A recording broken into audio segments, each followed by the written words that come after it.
Hello everyone, welcome back to my channel happy moments. तो last part में हम लोग देखे थे इबो के ग्रैंडपा इबो से कहता है जान को ढूंढ के वांग मेंशन में ले आने के लिए, और ये भी कहता है कि वो सिर्फ जान को देखना चाहता है, उसे मारना नहीं, जब तक कि ना इबो ये चाहे। इबो अपने ग्रैंडपा का बात बिल्कुल नहीं समझ पाया, तो इबो अपने ग्रैंडपा से पूछा उनका बातों का मतलब क्या है, क्योंकि इबो को लग रहा था उनके बातों के अंदर कुछ और ही बात छुपा हुआ है। तो आज का पार्ट हम लोग शुरू करते हैं। इबो के ग्रैंडपा आंसर दिया, नहीं, यहाँ पे और ज्यादा बात करने की कोई जरूरत नहीं है, तुम्हें अभी यहाँ से जाना चाहिए, नहीं तो तुम अपने सर्वेंट को सेफली नहीं ढूंढ पाओगे। इबो रियलाइज किया उसका ग्रैंडपा का बात सच है, तो वो तुरंत अपने ग्रैंडपा को थैंक यू कहने के लिए बो किया और उस रूम से निकल गया। इबो अपने रूम में लौटा और अपना कपड़ा चेंज किया, वो कपड़ा पहना जो कपड़ा पहन के उसे मूव करने में इजी हो। वो जैसे ही अपना एक रोप देखा, वो तुरंत उसको उठा के अपने पॉकेट में रख लिया, ये सोच के कि सार्जेंट को इसकी शायद जरूरत पड़े। 2 मिनट बाद इबो बाहर गेट पे जाके खड़ा हुआ और देखा डैलेन और झाओलिन उसका पहले से ही वहाँ पे वेट कर रहा था। वो लोग भी अपना कपड़ा चेंज कर चुका था। झाओलिन इबो के शोल्डर को पेट करते हुए कहा, हम दोनों भी तुम्हारे साथ चलेंगे। इबो हंसते हुए थैंक यू कहा, उसे सच में बहुत अच्छा लगता है जब ये दोनों उसके साथ होता है। इबो उन दोनों से कहा, लेट्स गो। डैलेन इबो से पूछा, तुम्हें पता है हम लोगों को कहाँ पे जाना है? इबो अपने टैटू को पॉइंट करते हुए कहा, मुझे पता नहीं, लेकिन ये मुझे मेरे सर्वेंट के पास लेके जाएगा। झाओलिन इबो का बात समझते हुए कहा, ऑल राइट, हम लोग तुम्हें फॉलो करेंगे। एलेन उन तीनों की तरफ हाथ दौड़ते हुए आ रहा था और उन तीनों को रुकने के लिए कहा। अब हम लोगों को रोकने के लिए नहीं ना आए हैं? डैलेन पूछा। एलेन डैलेन के सर पे मारते हुए कहा, ग्रैंडपा तुम लोगों को जाने के लिए अलाउ किया है, तो मैं क्यों तुम लोगों को रोकूंगा? फिर वो एक स्मॉल मेडिसिन बोतल को देते हुए कहा, इसे अपने साथ लेके जाओ, वो 2 दिन से आउटसाइड में अकेला है, मुझे नहीं पता उसके साथ क्या क्या हुआ है। इबो उस मेडिसिन बोतल को लेते हुए पूछा, ये क्या है? एलेन आंसर दिया, ये किसी भी तरह का पॉइजन को उतार सकता है।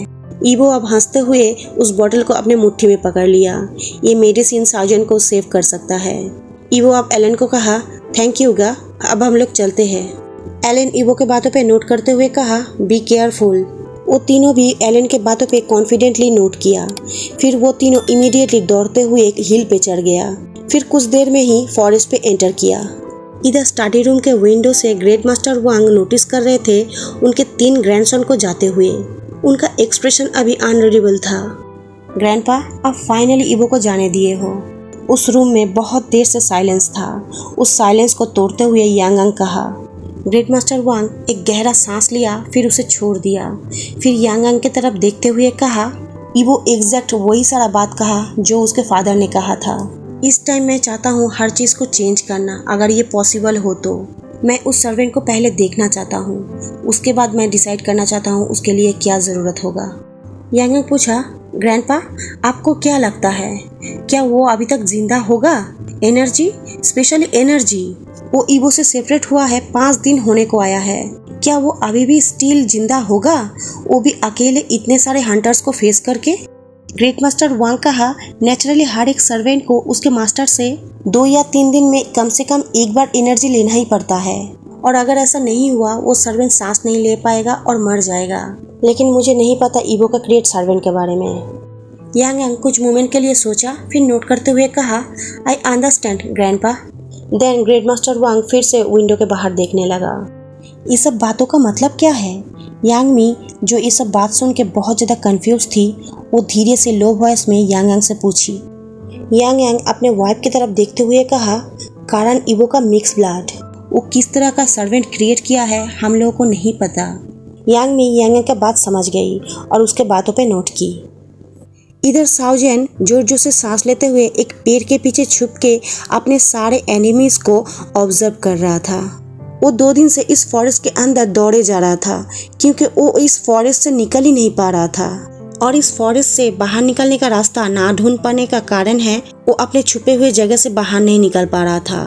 और इस फॉरेस्ट में वो कहीं भी बिना सोचे समझे पैर नहीं रख सकता, क्योंकि किसी को पता नहीं कितने वुल्व्स और लाइकेन्स उसे पकड़ने की कोशिश कर रहा होगा। और इस बीच साओजिन इबो के 2 फैमिली मेंबर को भी देखा था, जिससे वो नेक्स्ट टाइम मिला था, बाइलू और सुकाई, और लकीली वो उन दोनों के हाथों से भाग जाने में कामयाब हुआ था। लेकिन दुख की बात यह है कि बाइलू उसे अपने व्हीप से 2 बार हिट की थी। साउजन अपने पैर के घाव को देख रहा था जो बायलू के वीप से लगा था उसे। वो घाव लंबा था और लाल हो गया था। उससे ब्लड तो नहीं निकल रहा था, लेकिन वो फूल गया था। दूसरा वीप उसे पीठ पे लगा था, सो वो अपने घाव को देख नहीं पा रहा था, लेकिन वो उसे फील कर पा रहा था। इधर उसके एक बाहु में उल्फ का एक एरो भी लगा था। वो उस एरो को अपने हाथों से खींच के बाहर निकाल दिया, लेकिन वो तब चैन का सांस लिया जब वो देखा वो एरो जहरीला नहीं था। साउजन उस घाव को जल्दी से बैंडेज किया ब्लीडिंग बंद करने के लिए, और इतना कुछ झेलने के बावजूद भी उसका बॉडी स्टिल सरवाइव किया है। लेकिन अब उसे सांस लेने में मुश्किल होने लगा है, और ये साइन है उसका एनर्जी खत्म होने का। लेकिन जो भी हो, वो अपने आप से बहुत ज्यादा हैरान था और अमेज्ड भी था।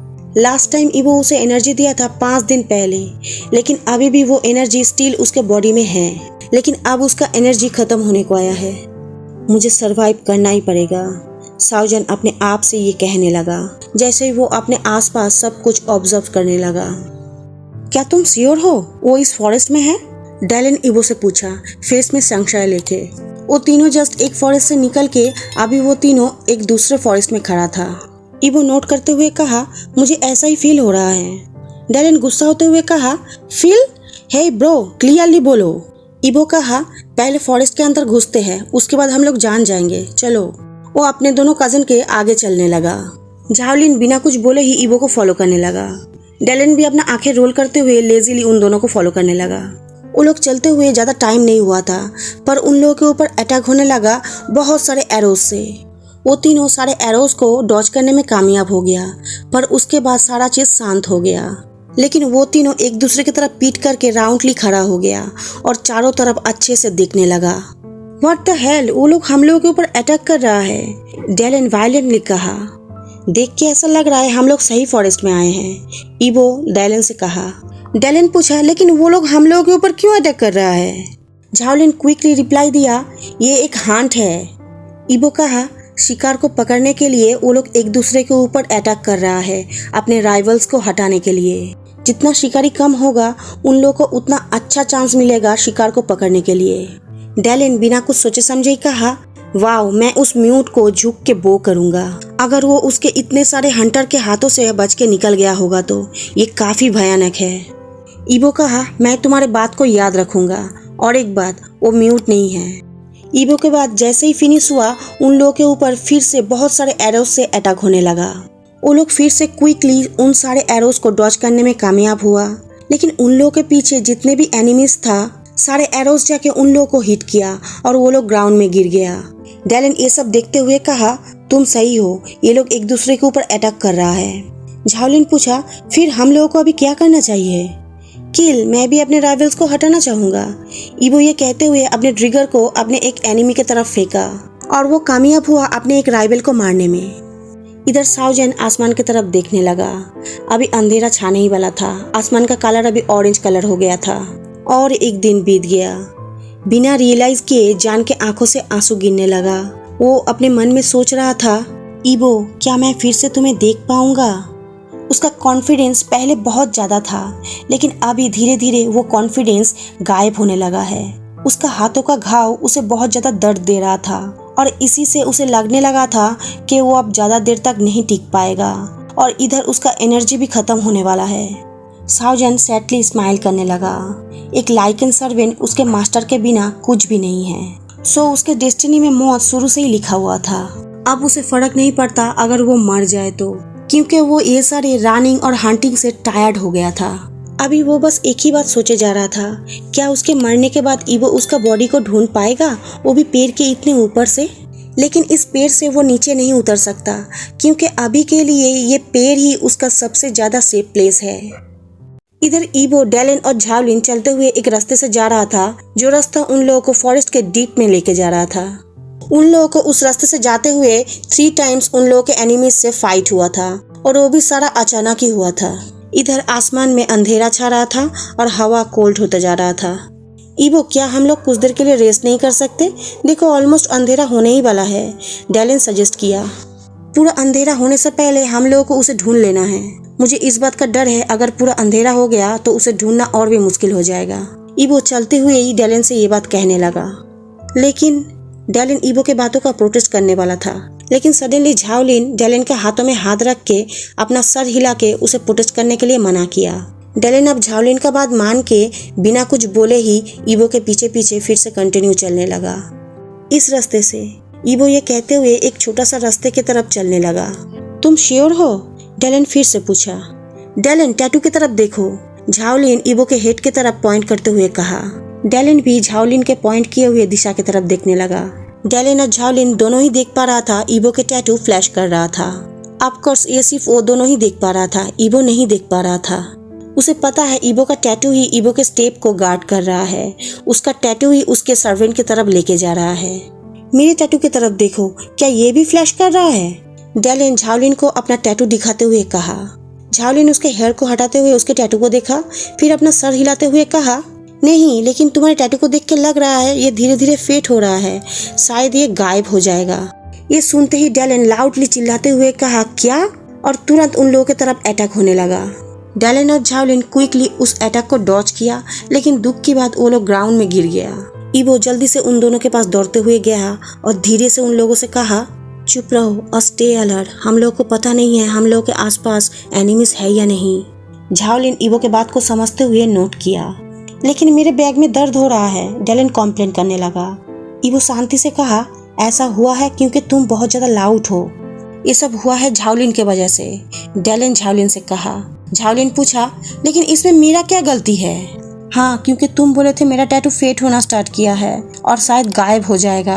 झाओलिन हंसते हुए कहा, वो तो मैं जस्ट जोक किया था। ऑल राइट, हैरी अप, खड़ा हो जाओ, कम ऑन, फिर से चलना स्टार्ट करो। ईवो ये बोलते हुए उन दोनों को खड़ा होने में हेल्प किया। इधर साउजन वीकली पेड़ के ऊपर लेट गया था। उसका फेस ऑलरेडी पील हो गया था। उसके बॉडी के घाव के कारण उसका एनर्जी जल्दी जल्दी खत्म हो रहा था और इस बीच उसका घाव भी धीरे धीरे ड्राई होना स्टार्ट कर दिया था और इसी के कारण उसका एनर्जी खत्म हो रहा था और वो बस मरने ही वाला था। उसका बॉडी अब बेचैन हो गया था, कांप रहा था। उसे अभी एनर्जी की जरूरत है। उसके मुंह से अभी एक ही शब्द निकल रहा था, ईवो। इधर ईवो अपने दोनों कजन के साथ चलते हुए जा रहा था, लेकिन सडनली वो बहुत तेज दौड़ने लगा। इससे झाओलिन और डेलन दोनों ही सरप्राइज हो गया था, लेकिन फिर भी वो लोग ईवो के स्पीड से ही ईवो को फॉलो करने लगा। झाओलिन इमीडिएटली पूछा, क्या हुआ है? ईवो कहा, मुझे पता नहीं, लेकिन मुझे ऐसा फील हो रहा है हम लोगों को जल्दी करना चाहिए। ये कहने के बाद ही ईवो डार्क फॉरेस्ट की तरफ दौड़ने लगा। उन दोनों के पास और कोई चॉइस ना रहने के कारण वो दोनों भी ईवो के पीछे इमीडिएटली भागने लगा। ईवो का दौड़ने का स्पीड बहुत ज्यादा फास्ट था। वो उसी डायरेक्शन में दौड़े जा रहा था जिस डायरेक्शन में उसे लग रहा था दौड़ना चाहिए। जान और ईवो दोनों का ही टैटू फ्लैश कर रहा था और एक दूसरे को बुला रहा था। ईवो उतना फास्ट दौड़ने के बावजूद भी अपने रास्ते में लाइकेन और उल्फ दोनों को ही मारने में कामयाब हुआ था। ईवो अब किसी भी चीज का कोई केयर नहीं कर रहा था। उसका दिमाग और दिल उसे ये बता रहा था उसे अब जल्दी करना चाहिए। उसके बॉडी में उसका ब्लड बहुत फास्ट दौड़ने लगा था, इसीलिए वो भी बहुत फास्ट दौड़ने लगा था। लेकिन इसके कारण डेलन और झाओलिन को उसके साथ दौड़ने में बहुत ज्यादा डिफिकल्ट होने लगा था। फाइनली ईवो साउजन के प्लेस पे आ गया। जो भी हो, लेकिन वो ये नहीं जानता है कि साउजन पेड़ के ऊपर चढ़ के बैठा हुआ है। सो वो पेड़ के आसपास गोल गोल घूमने लगा और वो घूमते हुए वॉरिडली चारों तरफ चेक करने लगा कि इधर कोई और एनिमीज तो नहीं है। वो साउजन को ढूंढ नहीं पा रहा था, तो वो अंदर ही अंदर फ्रस्ट्रेशन से गुर्राने लगा। वो साउजन को चिल्ला के बुला नहीं सकता, कारण वो अगर ऐसा किया तो इसका मतलब ही होगा सारे एनिमीज को इनवाइट करना और ये साउजन के लिए बहुत ज्यादा डेंजरस हो सकता है। तो वो अपने मन में बोलने लगा, जान तुम कहाँ हो? तभी सडनली एक फ्लूट का धुन धीमे साउंड में हवाओं में चलने लगा, जो कि ईवो के कानों में आया। साउजन अपना फ्लूट बजा रहा था अपने बॉडी के बचे कुछ स्ट्रेंथ से। फ्लूट का धुन बहुत ही वीक था, लेकिन ये फिर भी रिक्सी था, क्योंकि इससे उसका ठिकाना का पता उसके एनिमीज को चल सकता है और शायद इस फ्लूट के साउंड के कारण उसका मौत भी हो सकता है।